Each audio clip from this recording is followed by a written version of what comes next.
샬롬. 오늘 우리에게 주신 생명의 말씀은 창세기 2장 5절.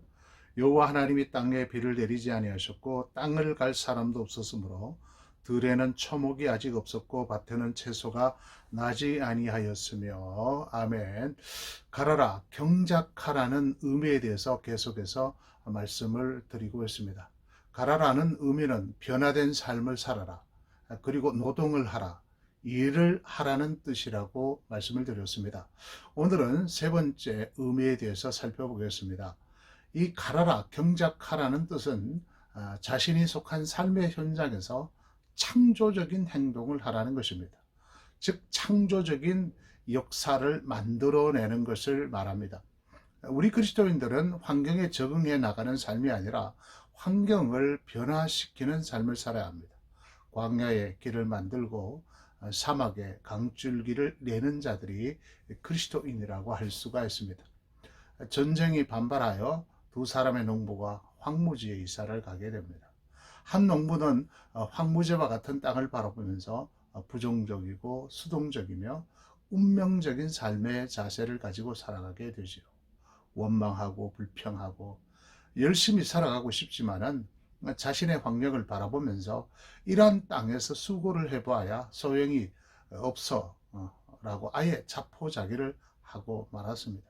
그러나 다른 한 농부는 달랐습니다. 도저히 불가능해 보이는 그 땅을 바라보면서 옥토로 변화될 것을 소망하면서 어떻게 하면은 옥토로 바꿀 수 있을까 연구하고 지혜를 짜내고 쉽게 포기하지 않았습니다.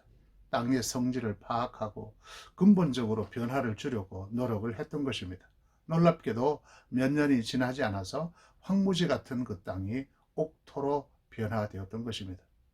이것이 바로 가라라, 어떤 경작하라는 그런 어떤 의미라고 할 수가 있습니다. 이스라엘은 그 네게부 사막 지역이 있습니다. 이 사막 한중간에 언덕에 나무가 꽉 들어찬 산림이 있어요. 그 나무들은 너무나 잘 정연하게 섬겨져 있고 키도 모두 비슷합니다. 이스라엘 사람들이 그곳에 산림 정원을 만든 것입니다. 팔레스타인 사람들은 그 땅을 원래 알라가 저주하는 곳이라고 생각을 해서 어떤 식물도 그곳에 자라날 수 없다라고 척박한 땅이라고 결론을 내렸습니다. 그런데 이스라엘 백성들은 그 땅을 젖과 꿀이 흐르는 복된 땅으로 변화시켜 놓은 것입니다. 이스라엘의 사막은 더 이상 사막이라고 말을 할 수가 없습니다.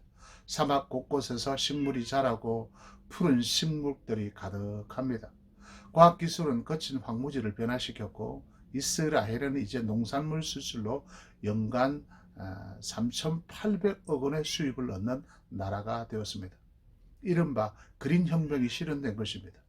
이스라엘의 기업 네타피는 1965년 기부처를 기반으로 설립된 첨단 광계 시스템 분야의 선두 기업이라고 할 수 있습니다. 이 기업은 사막에서 농사 짓는데 가장 중요한 물 문제를 해결했던 것입니다. 이런 것을 가지고 바로 간다, 경작한다, 그런 의미를 가지고 있습니다. 선교사 윌리엄 캐리는 단순한 복음만 증가한 선교사로서만 알고 있는데 그렇지 않습니다. 윌리엄 캐리는 선교지역에 들어가 가장 먼저 복음을 증거했지만은 틈틈이 그 지역의 벌거숭이 산을 바라보면서 그 땅에 어떤 나무를 심으면 푸른 산이 될 수 있을까를 열심히 연구하고 푸른 숲을 가꾸었던 인물이었습니다. 우리 전약교회 동번동 200-20번째는 지금의 상황으로는 결코 좋은 곳이라고 말을 할 수가 없습니다. 공장 부지요, 주거지역과는 떨어져 있는 지역입니다. 어떤 사람들은 하필 그곳에 교회를 세우느냐고 지금도 부정적인 소리를 하고 있습니다. 다 된 곳, 사람들이 밀집된 곳, 환경이 좋은 옥토와 같은 곳에 들어가는 것도 축복이지만은 황무지와 같은 곳에 들어가 그곳에 창조적인 하나님의 역사를 만들어내는 것도 더 가치가 있는 일이라고 할 수가 있습니다. 땅을 가라라는 것은 주어진 환경 속에서 순응하면서 사는 것이 아니라 환경에 변화를 주어서 하나님의 영광이 나타나도록 하는 창조적인 행위라고 할 수 있습니다. 우리 주변을 한번 바라다 보십시오. 우리가 가서 경작해야 할, 갈아야 할 영역이 너무나 많이 있지 않습니까? 잘 경작된 영역보다는 아직 갈지 않는 곳, 경작해야 할 영역이 훨씬 더 많다는 사실을 기억하십시오. 그런데 사람들은 경작하기를 원하지 않습니다. 사람들은 경작해야 할 것이 선택하는 것이 아니라 경작된 곳, 완성된 곳을 선택합니다.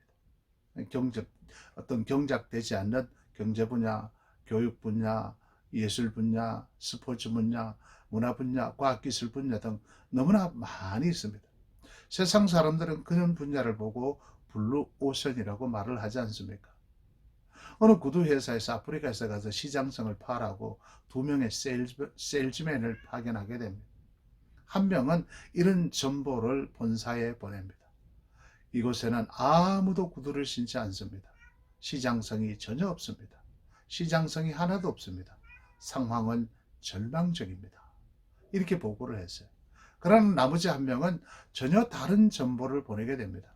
이곳에는 아무도 구두를 신고 있지 않습니다. 따라서 시장성은 무한합니다. 경쟁자도 없습니다. 상황은 희망적입니다.